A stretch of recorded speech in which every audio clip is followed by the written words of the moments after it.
کہ وہ ہم پہ ٹیلی فون کے ذریعے معاملہ کر سکتے ہیں. یعنی ایران اگر چاہتا ہے کوئی ڈیل کرنا ہے, کوئی معاملہ حل کرنا چاہتا ہے, تو ہمارے ساتھ براہ راست کال کر لے. یہ ڈونلڈ ٹرمپ نے کہہ تو دیا, لیکن یہ سب جانتے ہیں کہ ایکچولی یہ مذاکرات کس طریقے سے آ رہے ہیں. تو جیسے ہی ڈونلڈ ٹرمپ نے کہا نا ان کے بندے نہیں آ رہے, ساتھ ہی شکر ہے اسلام آباد کھل گیا. لگ بھگ 2 ہفتے تک اسلام آباد کے شہریوں کو انہوں نے کرفیو میں رکھا ہوا تھا. دوائیاں بھی اسلام آباد میں نہیں آ جا رہی تھی, پیٹرول پمپ بھی سارے بند تھے, مارکیٹیں انہوں نے بند کر دی تھی, تعلیمی ادارے, صحت کے معاملات سارے بگڑ گئے تھے, کاروباری مراکز بند تھے, دفاتر بند تھے, عدالتیں تک بند رہی وہاں پہ اسلام آباد میں. یہ سارا کچھ کیا گیا صرف اور صرف کہ امریکی نمائندگان آ رہے ہیں. دیکھیں نا, عراقچی تو بھی واپس آ رہے ہیں, عراقچی تو آج واپس پہنچ جائیں گے, لیکن بندش تو نہیں ہے اسلام آباد میں. اس کا مطلب یہ ہے کہ عراقچی کے معاملے میں سیکیورٹی کے وہ کنسرنز نہیں ہیں پاکستان کے جو امریکی سٹیو وٹکاف یا جیرڈ کشنر یا جے ڈی وینس, یا اگر بہت کم چانسز تھے کہ ٹرمپ آ جاتا, تو ان کو پاکستانی ملٹری اسٹیبلشمنٹ کچھ اور سمجھتی ہے اور ان کے لیے پورا ملک بند کر سکتی ہے. لیکن ٹرمپ کو اس بات کا خیال ہے کہ وقت اور پیسہ ضائع ہوتا ہے, لیکن ہماری جو ملٹری بیکڈ رجیم ہے پاکستان میں اس کو اس بات کا خیال نہیں ہے. انہوں نے دارالحکومت کو بند رکھا 2 ہفتے تک, لوگوں کا وقت بھی ضائع کیا, پاکستان کا پیسہ بھی ضائع کیا, ارب روپے کا نقصان بھی کیا. دیکھیں وہ اپنے ملک کے بارے میں کیسے سوچتا ہے کہ وقت بھی ضائع نہیں کرنا, پیسہ بھی ضائع نہیں کرنا, اور ہم کیسے سوچتے ہیں کہ ان کے صرف آنے کی امید ہے اور ہم نے 2 ہفتے تک پاکستان کو بند رکھا. بڑی افسوسناک بات ہے, یہ ہم نے کیا. پھر آپ کو یاد ہوگا پاکستان کی آئی ایس پی آر نے, فیلڈ مارشل نے یہ سٹیٹمنٹ دیے ہوئے ہیں کہ ایک پاکستانی کی جان 1000 افغانیوں سے قیمتی ہے. کیا امریکن سے قیمتی نہیں ہے؟ یعنی ایک امریکن کی جان بچانے کے لیے, اور کوئی اتنا بڑا خطرہ اسلام آباد ہے, دارالحکومت ہے, آپ سیکورٹی بڑھا سکتے ہیں, لیکن جس طرح کے اقدامات کیے گئے, کیا کسی اور کے لیے ایسے اقدامات کیے جاتے ہیں؟ عراقچی کے لیے تو نہیں کیے جا رہے جو اقدامات ڈونلڈ ٹرمپ کے داماد کے لیے کیے جا رہے. تو یہ پاکستانیوں کو نا یہ محبت کا چورن بیچا جاتا ہے کہ جناب آپ بڑے قیمتی ہیں, آپ بڑے شاندار ہیں, اچھے قیمتی ہیں, ان کا مینڈیٹ ہی چوری کر لیا آپ نے. پاکستانیوں نے ووٹ کسی اور کو ڈالا, آپ نے ڈبے میں سے کچھ اور نکال کے ہاتھ میں پکڑا دیا. تو پاکستانیوں کی سب سے بڑی توہین تو آپ نے کی ہے. آپ کے لیے پاکستانی کہاں پہ معتبر اور محترم ہوئے؟ پاکستانیوں سے تو شدید نفرت کی گئی ہے اور ہمیں دکھائی بھی دے رہی ہے. بہرحال چلے, اچھا یہ ہوا کہ اسلام آباد کھل گیا ہے. شہباز شریف نے ایرانی صدر سے رابطہ کیا اور اس کے بعد یہ خبر آئی ہے کہ جو عراقچی ہیں وہ واپس پاکستان فوری طور پہ آئیں گے. ایرانی صدر کے ساتھ شہباز شریف کی بات چیت کیا ہوئی, یہ نہ پاکستانی کوئی سورس ابھی تک خبر باہر نکال سکا, نہ یہ ایران میں سے باہر آئی ہے. زیادہ امید یہ ہے کہ ایرانی میڈیا کچھ نہ کچھ اس کے بارے میں بتائے گا, کیونکہ پاکستان میں چیزوں کو چھپانے کا رجحان زیادہ ہے, میڈیا سے تھوڑا سا یہ اوائڈ ہی کرتے ہیں. اور جو خبر پاکستان میں میڈیا کو فیڈ کی جاتی ہے وہ آئی ایس پی آر کے ذریعے سے کی جاتی ہے, یا پاکستان کے ملٹری سورسز ہیں, انٹیلیجنس ایجنسیوں کے, وہ وہاں سے کوئی نہ کوئی خبر وہ لیک کرتے ہیں, لیکن اس میں ایجنڈا شامل ہوتا ہے جس کی وجہ سے صحافیوں کو بھی بعض اوقات شرمندگی کا سامنا کرنا پڑتا ہے. پہلے تو پھر بھی کوئی کرائٹیریا تھا, کوئی طریقہ کار تھا, آگے سے سوال جواب ہو جاتے تھے. اب تو ایک میسج بھیج دیا جاتا ہے, وہ میسج ایز اٹ از جو ہے وہ پاکستانی چھاپ دیتے ہیں, اور یہ پاکستانی صحافت کی ایک بدقسمتی بھی ہے. ڈونلڈ ٹرمپ نے چند دن پہلے ایک صحافی کو مشورہ دیا تھا کہ تم ابھی رکو وہاں پہ پاکستان میں اگر تمہاری جگہ ہوتا تو میں رک جاتا. 2 دن کا انہوں نے کہا تھا کہ رکو, وہاں پہ کوئی ڈیولپمنٹ ہونے والی ہے تو میں ضرور وہاں پہ رکتا.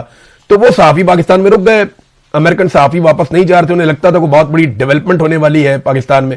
لیکن پھر ڈونلڈ ٹرمپ سے جب انہوں نے بار بار شاید یہ بات کہا, تو اب ایک میسج ان کا, ڈونلڈ ٹرمپ کا ایک میسج جو ہے وہ وائرل ہو رہا ہے, جس میں ایک صحافی کے حوالے سے یہ دعویٰ کیا جا رہا ہے کہ یہ ان کا اسکرین شاٹ ہے, جس میں ڈونلڈ ٹرمپ نے یہ کہا اس صحافی کو کہ کم ہو, کہ پاکستان واپس آ جاؤ, ہن تان ہوتے کوئی خبر نہیں ملنی. میرے خیال میں اب یہ سارا معاملہ آن لائن چلے گا. امریکہ اپنی بہت طاقت بڑھا چکا ہے. میں آپ کو ایک خبر پڑھ کے سناتا ہوں, اور یہ ایک ایجنسی ہے جس کا نام ہے اسپرنٹر پریس ایجنسی. انہوں نے ایک ویڈیو جاری کی ہے, اور یہ ویڈیو بن گوریان ایئرپورٹ کی ہے, ایئر بیس ہے وہاں پہ اسرائیل کے اندر, اور اس کی ویڈیو ہے. اس میں وہ یہ کہہ رہے ہیں کہ انپریسیڈنٹڈ ہے جس طریقے سے فضائی قوت کو یہاں پہ جمع کیا گیا. ویڈیو میں اگر آپ دیکھیں تو ہر طرف طیارے ہی طیارے کھڑے, جنگی طیاروں کی بھرمار ہو گئی ہے, نہ صرف اسرائیل میں بلکہ خلیجی ممالک میں بھی. اور خلیجی ممالک کے علاوہ جو امریکن بحری بیڑے کھڑے ہیں نا سمندر کے اندر, ان پہ بھی ایک ایک بیڑے کے اوپر 70 جنگی طیارے ہوتے ہیں. تو یہ کتنی بڑی طاقت امریکہ نے اس ریجن میں اکٹھی کر لی ہے. سینکڑوں کی تعداد میں صرف جنگی لڑاکا طیارے ہیں, تو ایک فل فلیج جنگ کی تیاری بھی ہے. یہ بھی ہمیں اپنے ذہن میں رکھنا چاہیے. یہ امریکہ کرتا ہے نہیں کرتا, ڈونلڈ ٹرمپ کو بہت بڑی فیس سیونگ چاہیے. یا تو فیس سیونگ پاکستان لے کر دے, ایران ہار تسلیم کرے, ادروائز ڈونلڈ ٹرمپ کو بہت بڑی لڑائی میں کودنے کا خطرہ لینا پڑے گا. کیونکہ دیکھیں اگر وہ نہیں لڑتا تو اس کے پاس اور کیا ہے, وہاں پہ ایپسٹین فائل اس کے گلے پڑی ہوئی ہے. امریکنز کی اکثریت کہہ رہی ہے کہ ڈونلڈ ٹرمپ کا مواخذہ کیا جائے. یورپ اس کے خلاف ہو گیا ہے. تو اب ٹرمپ کو کچھ نہ کچھ بڑا کر کے دکھانا پڑے گا. وہ کہہ رہے جی کہ جب جنگ شروع ہوئی تھی تو اس وقت بھی اتنی بڑی مقدار میں امریکہ نے یہاں پہ ہتھیار اور ایئر کرافٹ نہیں پہنچائے تھے جتنی بڑی مقدار میں اب پہنچ گئے ہیں. اور امریکہ اپنی فورس کو بلڈ اپ کر رہا ہے یہاں پہ بہت تیزی سے ریجن میں. آپ کیا سمجھتے ہیں کہ یہ سارا کچھ جو ہے وہ امن کے لیے ہو رہا ہے؟ یہ سوال پوچھا ہے اسپرنٹر پریس ایجنسی نے، اور اس کا جواب انہوں نے دیا ہے کہ آف کورس ناٹ. یعنی انہیں ایسا نہیں لگتا کہ یہ سب کچھ امن کے لیے ہو رہا ہے، یہ سارے ہتھیار لڑائی کے لیے جمع کیے جا رہے ہیں. ناظرین دیکھیں، ٹرمپ کا ایک ٹویٹ آیا اور پاکستانی گورنمنٹ نے جو ہے وہ اسلام آباد کھول دیا. اندازہ کریں آپ. اور یہ لوگ آج تک ڈینائی کرتے رہے ہیں کہ امریکن سائفر کے اوپر انہوں نے کسی قسم کی کوئی ایکٹیویٹی نہیں کی یا ملٹری اسٹیبلشمنٹ کو کوئی بھار نہیں تھا. ہم سارے جانتے ہیں کہ جو سائفر کی زبان تھی وہ بہت ہی ڈپلومیٹک نہیں تھی، بڑی بدتمیزی والی زبان تھی، اور وہ ایک حکم تھا کہ عمران خان کا رجیم تبدیل کر دیا جائے پاکستان میں. اور وہ جنرل باجوہ کی ایما کے اوپر یا ان کے پروپیگنڈے کے ساتھ تھا. انہوں نے بہت لابنگ کی تھی اس بارے میں کیونکہ انہیں ایکسٹینشن چاہیے تھی جنرل باجوہ کو. بہرحال جنرل باجوہ کو ایکسٹینشن تو نہیں ملی، لیکن عاصم منیر کو حالات ایسے بدلے کہ عاصم منیر کو نہ صرف ایکسٹینشن مل گئی بلکہ 5 سال کی مدت ملازمت بھی مل گئی، اور تا حیات استثنا بھی عاصم منیر صاحب نے لے لی. اب ناظرین، کئی لوگوں نے یہ دعویٰ کیا ہے، بلکہ چائنا نے اور رشیا نے باقاعدہ جنگ کے آغاز میں یہ بات کی بھی تھی، اور امریکن لکھاری بھی اس کو لکھ رہے ہیں. ایک امریکی رائٹر، میں ان کو بھی پڑھ رہا تھا، بین راڈس، انہوں نے بھی یہ سٹیٹمنٹ دیا ہے. میں ان کی تحریر دیکھ رہا تھا کہ ایران نے خود سے ہی اپنے اوپر جوہری ہتھیار بنانے پر پابندی لگا رکھی تھی. آیت اللہ علی خامنائی کا ایک فتویٰ بھی موجود تھا کہ ایران ایٹمی ہتھیار نہیں بنائے گا. تو ٹرمپ نے پچھلے دور حکومت میں اوباما والی ڈیل ختم کر دی تھی، جو ایٹمی ڈیل ایران کے ساتھ ہوئی تھی. اور ایسا لگتا ہے کہ ایران پر حملے کے جواز کے لیے ٹرمپ کو اور اسرائیل کو ایک فعال قسم کا جوہری پروگرام ایران میں چاہیے تھا، تاکہ ایک وجہ بنے کہ ہم نے ایران کے اوپر اٹیک کرنا. یہ حملہ کبھی بھی جوہری پروگرام کے بارے میں تھا ہی نہیں، یہ دعویٰ کیا گیا اس صحافی کی جانب سے بھی، اور بہت سارے لوگ یہ کہتے ہیں. ایکچولی وہ ایران میں رجیم تبدیل کرنا چاہتے تھے. اس کے لیے رضا پہلوی کو بھی تیار کیا گیا تھا. وہ آج کل ٹماٹر اور کیچپ سے ان کی تواضع ہو رہی تھی، وہ جرمنی میں تھے شاید. تو معاملہ یہ ہے کہ رجیم تو تبدیل نہیں ہو سکا ایران میں. اب اس کے لیے آپ مذاکرات کے ذریعے سے تو کبھی یہ اچیو کر نہیں پائیں گے، بلکہ جو ایران کے اندر رجیم ہے وہ پہلے سے بہت زیادہ مضبوط ہو گیا. اسرائیل نے دعویٰ کیا کہ وہ خامنئی کے پورے خاندان کو ختم کر دیں گے. امریکہ کے اشارے کا ان کو انتظار ہے کہ ٹرمپ وہ کہے، اور اسرائیلی وزیر دفاع نے کہا جی ہم تباہی پھیر دیں گے. شاید ان کے پاس کوئی انٹیلیجنس ہے، لیکن ایک خبر جو بڑی خوفناک ہے، اور یہ بڑی خبر ہے، مجھے لگتا ہے کہ آج کی اگر کوئی بڑی بریکنگ ہو سکتی تھی تو وہ یہ ہونی چاہیے تھی. یہ خبر جو ہے، یہ نیو یارک ٹائم نے ایک دعویٰ کیا ہے. یہ دعویٰ یہ کہتا ہے کہ ایران کے پاس اصفہان کے پہاڑوں کی گہرائی میں ایک نئی ایٹمی سائٹ ہو سکتی ہے، جہاں وہ اپنے پاس پہلے سے موجود 11 ٹن یعنی 11,000 kg یورینیم کے ذخائر سے افزودگی کا کام کر سکتے ہیں. ایران کے لیے 11 ٹن ذخیرے کی جگہ کا علم نہ ہونا ایک غیر یقینی صورتحال ہے، اور یہ ایک سیاسی برتری بھی ہے. وائٹ ہاؤس کو ایران کے جوہری پروگرام پر مشورہ دینے والی ایک ٹیم نے کہا کہ ایران کے بہت سے چوٹی کے سائنسدان مارے جا چکے ہیں، لیکن اگر وہ فیصلہ کر لیں تو ان کے پاس اب بھی جوہری ہتھیار بنانے کی بنیادی صنعتی صلاحیت موجود ہے. اب یہ بات اس وقت کی جا رہی ہے، میں اس کو یعنی اس طرح دیکھ رہا ہوں کہ ایران کے اوپر حملے کا ایک جواز بھی ہو سکتی ہے یہ بات کہ اصفہان کی پہاڑیوں کی گہرائی میں ایران نے کوئی ایک ایسی ایٹمی سائٹ بنائی ہوئی ہے جس کے بارے میں امریکہ کو یا دنیا کو علم نہیں ہے، اور ایران وہاں بہت بڑے پیمانے پر یورینیم کی افزودگی کر رہا ہے یا کر سکتا ہے. یہ بڑی ڈینجرس بات ہے. ایران کی جانب سے اس کی تردید سامنے آئے گی، کیونکہ خبر یہ ابھی تھوڑی دیر پہلے آئی ہے اور میں نے فوری طور پہ اس خبر کو پڑھا. مجھے حیرت ہوئی کہ یہ کیا کیا ہے انہوں نے. لیکن میرا اندازہ یہ ہے کہ جیسے عراق کے اوپر جب اٹیک کیا گیا تو یہ کہا گیا کہ یہاں پہ خطرناک کیمیائی ہتھیار ہے، لیکن وہ ہتھیار آج تک دنیا کو نہیں ملے. پورا عراق انہوں نے تباہ کر دیا. لگ بھگ 2 ملین کے قریب لوگ وہاں پہ، کچھ اطلاعات کے مطابق، کچھ کے مطابق 1 ملین سے زائد، کچھ کے مطابق 2 ملین سے زائد لوگ وہاں پہ جاں بحق ہو گئے عراق میں. لیکن آج تک وہ ہتھیار نہیں ملے جن کے جواز پر وہ حملہ کیا گیا تھا. تو اب ایران کے اوپر حملے کا اگر جواز بنایا جا رہا ہے تو یہ ایک چیز ہو سکتی ہے.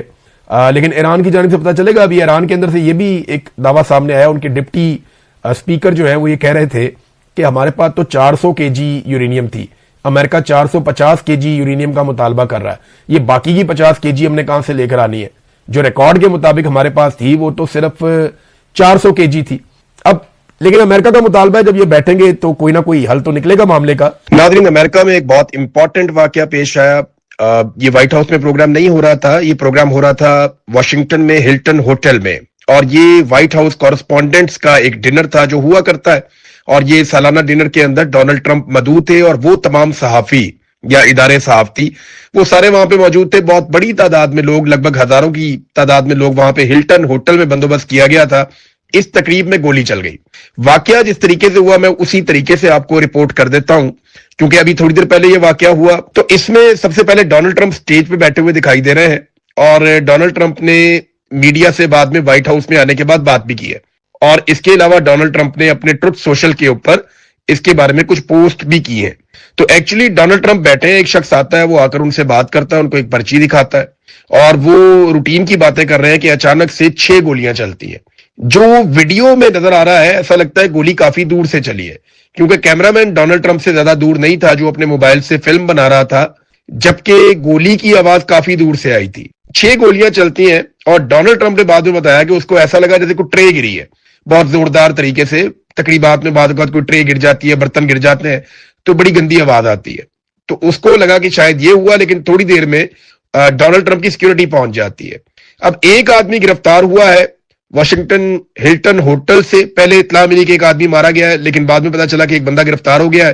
اس کے بارے میں کچھ زیادہ اطلاعات نہیں دی گئی، ابھی انویسٹیگیٹ کیا جائے گا. ہو سکتا ہے نیکسٹ ویلاگ میں یا اس کے بعد میں آپ کو بتانے کے قابل ہو جاؤں کہ ایکچولی یہ کون آدمی تھا، اس کے بارے میں کیا اطلاعات آئی ہیں. لیکن اب تک کی جو انفارمیشن ہے، ایک بندہ گرفتار ہو گیا، اور اس بندے نے گرفتار ہونے سے پہلے ایک پولیس والے پہ گولی چلائی بہت کلوز رینج سے. سیکرٹ سروس کا ایک آدمی تھا، اور بلٹ پروف جیکٹ ہونے کی وجہ سے وہ بچ گیا، لیکن زخمی ہوا ہے.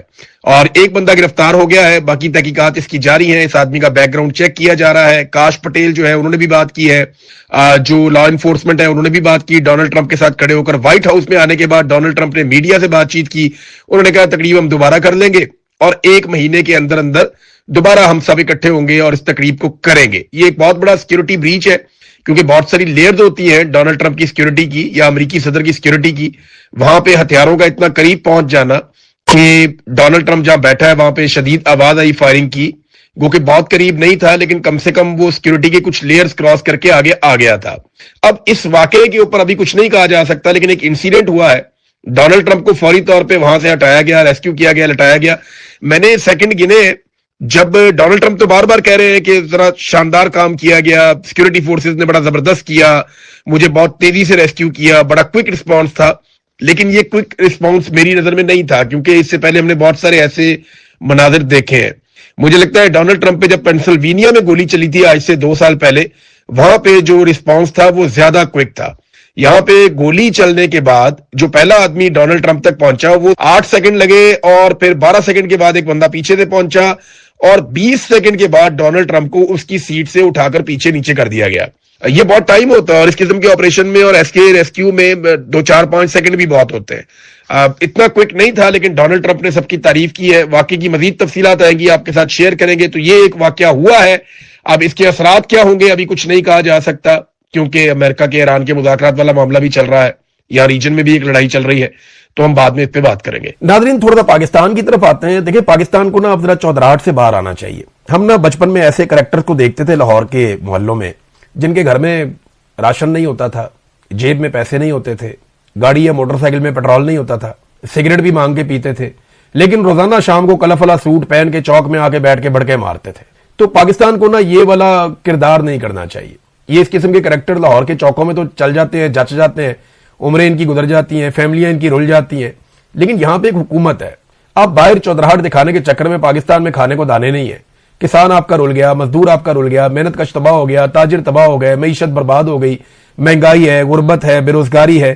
یہ چیزیں بڑھتی چلی جا رہی ہیں. لوڈ شیڈنگ کا ایک عذاب ہے جو قوم کے اوپر آپ نے مسلط کر دیا ہے. آپ کی بجلی بنانے کی کیپیسٹی لگ بھگ 45,000 میگا واٹ ہے، اور آپ قوم کو 20,000 میگا واٹ بھی نہیں دے پا رہے. یہ کتنی شرمندگی کی بات ہے کہ اتنی کیپیسٹی ہونے کے باوجود آپ آج بجلی پیدا ہی نہیں کر پا رہے. اور قوم سے بل آپ کتنا لے رہے ہیں؟ 4 گنا بل لے رہے ہیں، اور 1 یونٹ کے استعمال پہ 3 یونٹ کے پیسے لے رہے ہیں. یعنی 1 روپے والی چیز 4 روپے کی دیتے ہیں، اور پھر جب ایک آدمی 4 روپے کی چیز لیتا ہے تو اس سے 12 روپے وصول کرتے ہیں. تو آپ اندازہ کریں کہ پاکستانی جو ہیں وہ 1000% جو ہے وہ زیادہ پے کر رہے ہیں، اور اس کے باوجود انہیں لوڈ شیڈنگ مل رہی ہے. سورج کی روشنی تک پہ آپ نے ٹیکس لگا دیا ہے. پاکستان کی طرف توجہ دیں، پاکستان کو آگے بڑھنے دیں. اب جمعے والے دن جناب کہتے ہیں پیٹرول مزید مہنگا کر دیا جائے گا 50-55 روپے. اگر آئی ایم ایف نے ہمیں ریلیف نہ دیا یا آئی ایم ایف نے ہمیں اجازت نہ دی تو پھر پیٹرول اور مہنگا کر دیں گے، 50-55 روپے کی لیوی اور لگا دیں گے.